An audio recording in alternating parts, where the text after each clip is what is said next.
What's up, everyone? Welcome back to No Counters, No Combos. I know it's been a while since we put a video out, but we had some stuff going on. It's been really busy at work. I know it's not really an excuse, but it's just life. It happens, right? But I got a good one for you today. We're gonna bring you the Vados deck profile that we used against the NYZ fighters a couple weeks back. I was reading some of the comments on their videos, and it's been a heavily requested deck profile, so I just wanted to get it out there.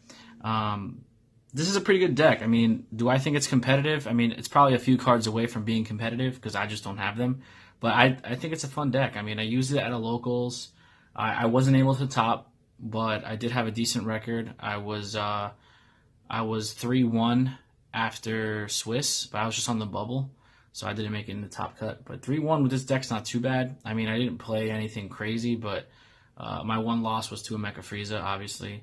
But and then my other two of my wins were on like just rogue decks. Like there was a hit. I played a hit against a hit deck, and I played against a player that was using Champa, set one Champa, but he just had started playing. So I mean, they weren't like volume wins, but wins are wins, right? So I just wanted to bring the deck profile and show you guys what we're running.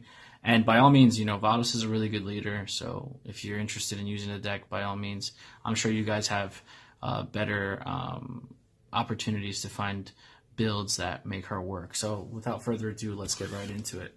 So first, obviously, we have the leader, Vados. She's 10k in the front, most like other leaders that we have in the game. Her permanent is that she's allowed to attack active battle cards, which is huge. I mean, attacking active battle cards puts a ton of pressure on your opponent, baits out negates, baits out combo cards, so that's really good. And then obviously when you're at 4 life or less, you can draw 2 cards. And then her Awakened Sign is pretty much the same. It's a 15,000k attacker with the ability to attack active battle cards as well. The cool thing about her auto, obviously you draw a card when you attack, but her auto is also when you attack a battle card, she gains 5,000 power. So she becomes a 20k beat stick going into battle cards, which puts tons of pressure on your opponent's board presence, and it kind of forces them to either negate or use combo to save their board presence because your battle cards are what's going to be pushing in for damage on the leader. So she's a really good card. I really want to find a really good build for her, but right now she's in my rotation as far as leaders that I use. So she's a mainstay. I like her. So that's the leader. Now let's get into the actual deck. We're using 4 of the 10k pump Vados. Obviously, this is a staple in every deck. Every color has its own copy of it. So we're using that. I mean, there's really not much explanation needed for this card. It's a free combo that gives you 10k and you draw a card. Self-explanatory. We have 4 Kaba. I'm just trying to get into the frame here. 4 Kabas. Kaba is probably the best offensive 1-drop in the game. You know, being able to self-awaken and do double strike to your opponent is really clutch. So we use Kaba. He puts a ton of pressure early game, but he also puts a ton of pressure late game. So I like his versatility. So we use Kaba for our main 1-drop. And we have the double strike or double shot Super Saiyan 2 Vegeta. This game mechanic was introduced in set 2. The ability to use 1 energy for a combo card, and then if comboed out of the hand, it comes out in rest mode. I really like that mechanic. I think you're going to see a lot more of this being used in regular decks. It just puts a 15k on board for early pressure. Instead of using 3 energy to hard cast it, you just bring it out with its combo ability. And if you're using it on defense for your opponent's last attack, it's really good because they tap out their battle cards. You combo, you save yourself, and then next turn, when you reset your energy, it stands up. So it's a really good card for that. What's a red deck without Furthering Destruction Champa? This card is so good. It catches your opponent off guard, which is crazy to me. If you push for an attack and they don't negate, you just kind of open the floodgates and just start dropping Champas. You know, the ability to give you 10k and double strike is really good. And, you know, he's red, so if you get too many early game, you can always charge one. I try to hold on to them for late game as much as possible, but sometimes there are situations where you have to burn one. I've never really brought him out as a battle card, just kind of use him from the hand, but Champa is a very, very good card. Now the next card we have is kind of underrated. Not a lot of people use it, but I think it's a good card. The Super Saiyan 3 Goku. His permanent is he can't be KO'd by your opponent's card skills, so that's really good. And he's a double strike, 20k. But his auto is that when he comes out first turn, he has 5,000 more power. So he's a 25k double strike that can't be KO'd by like revenge blockers or any type of popping effect like that.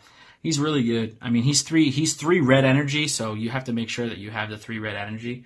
So I don't recommend using him in multicolored decks, or you want to use it in a red heavy deck. But he's really good. I mean, he puts a ton of board pressure on. And if you watch the video, you saw that I used him to take out a revenge blocker, so it's really good.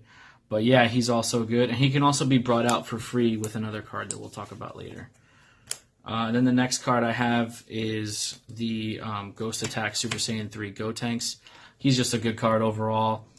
Being able to bring out 3 tokens with 15k is nothing to laugh at, and if your hand is low enough, they get double strike. This guy's a game winner, and just being able to put multiple threats on board per turn is ridiculous. Not a lot of decks do it, and if you can do it successfully, and you're going to put yourself in a better position to win. He can also be brought out for free with the next card that we're going to go over. So obviously it's a red deck, and I kind of love/hate this card. We're talking about Babidi. I like Babidi when it's good, like when it gets off, but I also honestly hate it because it's just so bad other than its effect.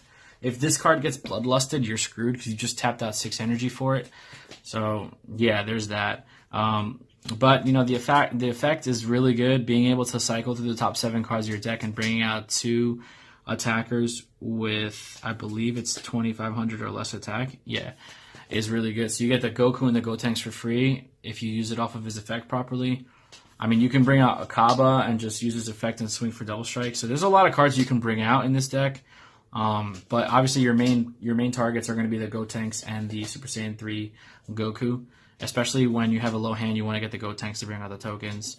But yeah, I mean, if anything, if you get too many, you can always just charge it as a red energy. So I like being able to have a card in my deck that I know I'm always going to be able to charge, because you only want to get 1, maybe 2 max off of these a game.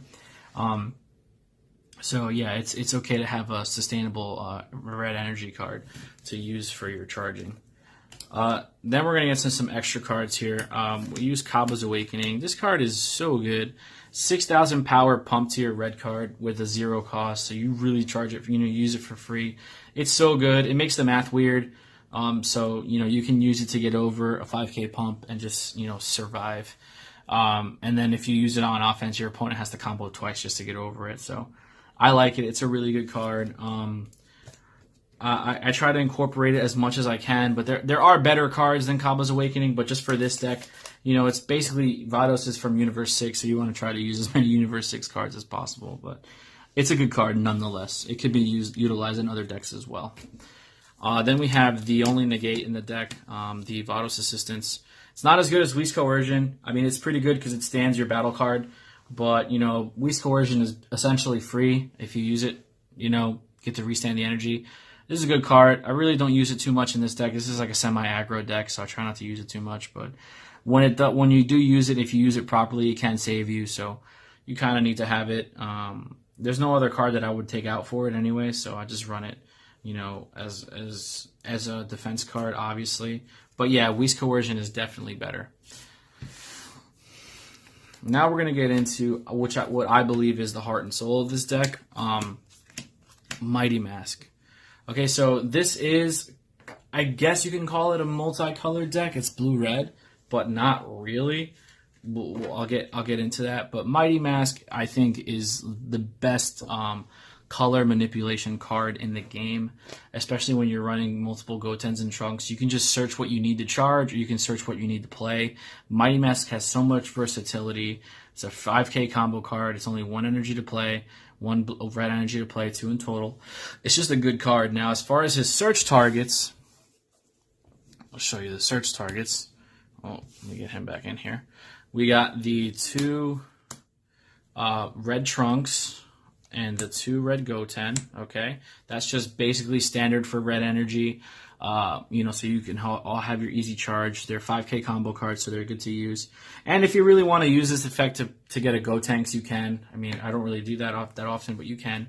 So that's for the red. And then for the blue, I play 1 Vanilla Trunks and 1 Vanilla Goten. So usually, like, my early play is to go Mighty Mask. If I do Mighty Mask on turn 2 and get both of these guys, just so I can have chargeable blue energy. Now, you only need 1 blue energy in this deck to use the other blue card, really. But I like to have an option just in case. And it's a 5K combo card, and it's, a 2-drop with 15K is not that bad. So this is the Mighty Mask engine that I use for the energy manipulation that I need. And we're going to get to the last couple cards and show you why I run a multicolored deck. So we have Jocko. I love this card. I love Jocko. I think it's such a good troll card. It just stops your opponent's combo. It poops on TN. And it's really good with those 15K attackers that only require 1 energy to combo with, and they come out in rest mode. It's really good. It just bounces those back to the hand. I love Jocko. It's so good. I never really use him as an attacker. He's just too valuable as a combo card. But if you really did want to bring him out to swing with him, he's 16K, so it makes the math weird. But I love Jocko. He's probably like one of my favorite, just like hand traps, I guess you can call it. So I run him for defense, obviously. And then the last card in the deck is the Senzu Bean. Senzu Bean, in my opinion, is the best extra card in the game. The ability to just give your opponent, to give your card 5,000 power for the rest of the turn and restand an energy is just too good. It allows you to play with your energy and get multiple threats out per turn. And it's just a really good card. That's why I run multicolor. Obviously, the majority of this deck is going to be a red strategy, but it doesn't hurt to have blue support because blue is probably the best support engine in the game right now. But that's pretty much it, guys. That's the deck. Go check out Vados. She's really good.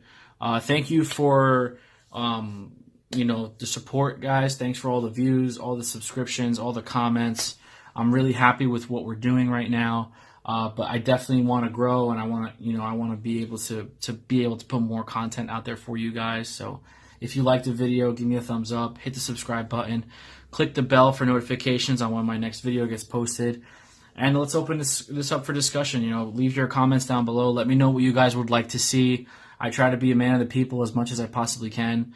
So if there's anything that you guys want to see, or you're curious about different strategies or different decks, or using leaders that aren't, I guess you can quote unquote meta leaders, let me know. Let's ping it off each other. Let's see what we got. I started a Discord channel, so I'll leave the link in the description below. And if you guys want to contact me at my email, it's nocounters.nocombos@gmail.com. Just hit me up, let me know what's going on, and thank you for watching. Have a good day, guys.